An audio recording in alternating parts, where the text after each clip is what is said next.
92%. C'est la part des dirigeants québécois qui utilisent aujourd'hui l'intelligence artificielle au moins occasionnellement. Mais seulement 31% des entreprises disent l'avoir implémentée de façon large ou complète. Entre les deux, il y a un écart. Et cet écart, c'est probablement l'un des grands chantiers de transformation des organisations québécoises en 2026. Bienvenue dans la Minute Squad Plus. Avant de poursuivre, pensez à vous abonner à notre chaîne et à liker cet épisode. Bien sûr, à nous suivre sur vos plateformes de streaming et de podcast préférées. Cela nous aide à faire grandir la communauté et à continuer de partager du contenu utile sur la technologie, l'IA, le cloud et la transformation numérique au Québec et au Canada. Cette semaine, on s'appuie sur l'étude signature de Brio Management réalisée en partenariat avec l'entreprise Léger auprès de 200 dirigeants et cadres exécutifs de moyennes et grandes entreprises québécoises. Le titre du rapport résume très bien le moment que nous vivons en ce moment au Québec. L'IA est massive en surface, mais encore fragile en profondeur. Et les chiffres sont parlants.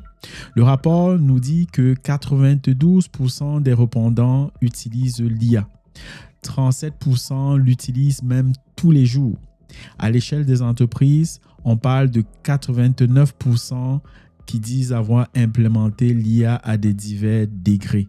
Sur papier, on parle d'une adoption massive, n'est-ce pas? Mais quand on regarde un peu plus finement, le portrait semble être différent. Pourquoi? Parce que 33% parlent d'une implantation partielle, 25% parlent d'une implantation faible. On parle d'une implantation encore au stade de l'expérimentation ou des projets pilotes. Donc, au total, 58% des organisations qui ont été sondées sont encore à un niveau d'une implantation faible ou partielle. Autrement dit, l'IA est bien là, mais elle n'est pas encore pleinement intégrée à la stratégie et aux opérations, aux processus clés des entreprises. Et c'est là que ça devient intéressant, le sujet. Chez Squad Plus, notre lecture va être la suivante. Le défi principal de l'IA n'est pas technologique et on l'a déjà dit dans d'autres épisodes. Le défi va être, et il est, organisationnel. La technologie va être disponible. Les outils vont être accessibles. Les employés vont l'expérimenter. Les dirigeants vont sembler reconnaître la valeur. Mais pourquoi utilise-t-on l'IA? Quelle valeur est réellement créée avec elle? Avec quels indicateurs on est capable de pouvoir mesurer cette création de la valeur et sous quelle gouvernance? Ce sont des questions qui restent encore sans réponse dans bien d'organisations. Le rapport Brio met le doigt sur un point essentiel.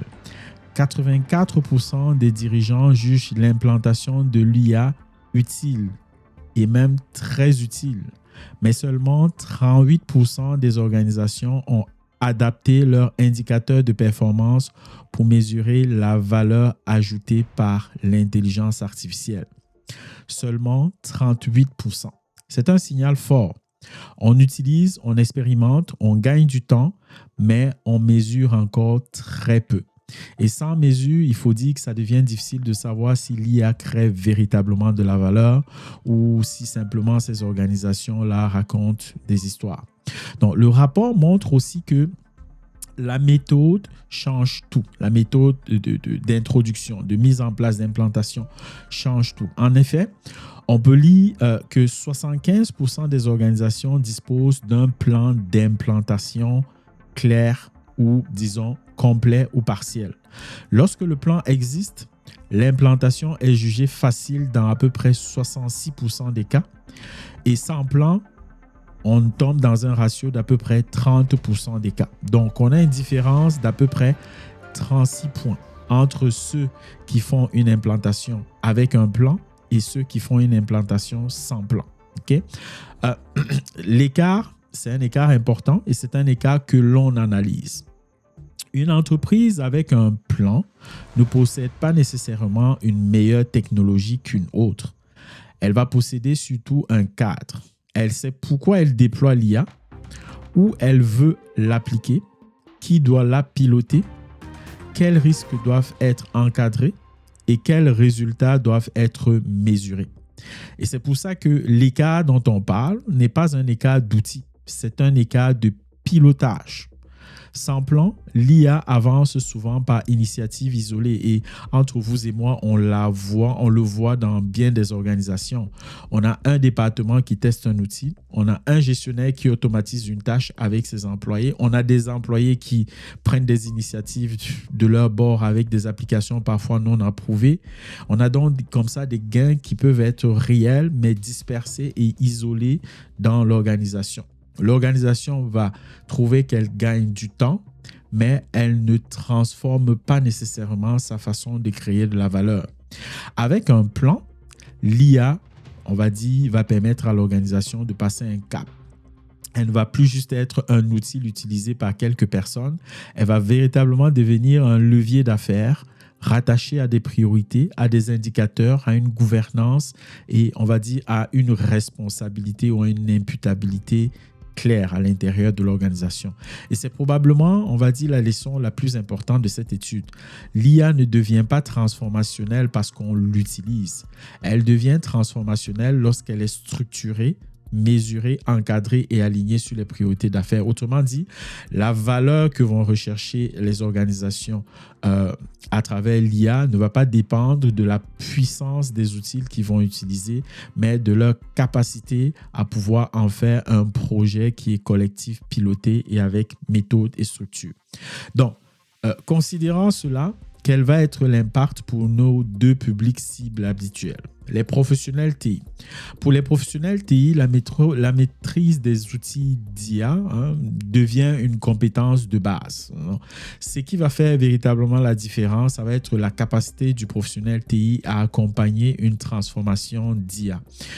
Pourquoi? Parce que le rapport Brio fait état de principaux freins identifiés par les dirigeants dans les transformations. C'est vrai que ceux-ci ne sont pas purement technologiques. D'ailleurs, on parle de la cybersécurité qui arrive en tête avec à peu près 41%, mais on voit aussi que des enjeux d'éthique, des enjeux légaux, le manque de compétences, l'intégration au système existant ou la résistance au changement fait partie des enjeux que relèvent les dirigeants lors des transformations d'intelligence artificielle. En clair, les outils, ça ne suffit pas, ça prend des règles, ça prend des compétences, ça prend de l'accompagnement. Pour les PME et les décideurs, l'enjeu va être aussi important. Avant d'ajouter un nouvel outil d'intelligence artificielle, il va falloir prendre le temps de clarifier, disons, 3 choses. Quel est le problème d'affaires que l'on veut résoudre? Comment est-ce qu'on va mesurer la valeur qui va être créée par l'introduction de l'intelligence artificielle pour supporter, résoudre la résolution de notre problème et qui va piloter réellement la transformation. Donc, on va dire généralement lorsque ces 3 points ne sont pas clairs, on n'a pas de réponse claire, on est encore dans l'entreprise à l'étape de l'adoption. L'étape de la transformation n'est pas amorcée. C'est pas grave, c'est un point de départ. Donc, le conseil de la semaine pour nous chez Squad Plus. Prenez 30 minutes avec votre équipe de direction, votre équipe TI, vos responsables métiers. L'objectif n'est pas de bâtir une grande stratégie IA en une rencontre. On veut que vous soyez capable de rendre visibles les usages qui sont dans votre organisation. Donc, commencez, disons, par lister 3 principaux usages d'IA dans votre organisation. Est-ce que c'est la rédaction de courriel? Est-ce que c'est l'analyse de documents? Est-ce que c'est des outils qui supportent le service à la clientèle, le recrutement, des outils d'automatisation de rapports, quels que soient les usages? Ensuite, pour chacun des usages, on veut que vous complétiez 3 éléments. Premier élément, est-ce que l'usage supporte un objectif d'affaires clair? Pourquoi utilise-t-on cette IA? Est-ce pour gagner du temps? Réduire des erreurs, améliorer la qualité, accélérer une décision ou mieux servir le client ou autre objectif. Deuxième élément, avons-nous un indicateur, on va dire, de succès? Comment saurons-nous que cet usage crée véritablement de la valeur? Est-ce que c'est le temps économisé? Est-ce que c'est le nombre de dossiers traités? Est-ce que la qualité des réponses? Est-ce que c'est la satisfaction de la clientèle? Ainsi de suite. Et le dernier élément, est-ce qu'on a un responsable qui pilote l'initiative, qui suit cette initiative, qui décide s'il faut l'améliorer, l'encadrer, l'élargir, l'arrêter, qui pilote l'initiative. Si l'une des 3 réponses manque, vous venez d'identifier certainement un vrai chantier d'IA, parce qu'un usage d'IA sans objectif ou stratégie d'affaires reste une expérimentation. Un usage d'IA sans indicateur de performance ou de succès reste une impression. Un usage d'IA sans responsable de pilotage reste une initiative isolée au sein de votre organisation. En conclusion, le rapport Brio nous rappelle une leçon que les grandes implantations d'ERP nous avaient déjà enseignée il y a de cela 20 ans. Une technologie ne transforme pas une organisation simplement parce qu'elle est installée. Elle transforme une organisation parce qu'elle sait une stratégie claire, des processus repensés, une gouvernance solide et des équipes accompagnées. Le rapport Brio recommande d'ailleurs de diagnostiquer les usages actuels de l'IA, de définir un plan aligné aux priorités d'affaires, de revoir les tableaux de bord avec les indicateurs adaptés et d'établir une cadence de revue. On peut se rendre compte qu'au Québec, l'IA est déjà entrée dans les entreprises. C'est une étape importante, mais la prochaine étape ne va pas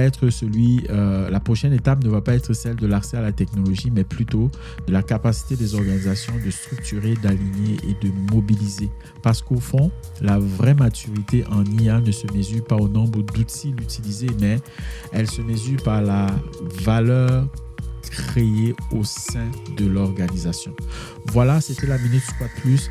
Merci pour votre écoute et à bientôt, prochain épisode.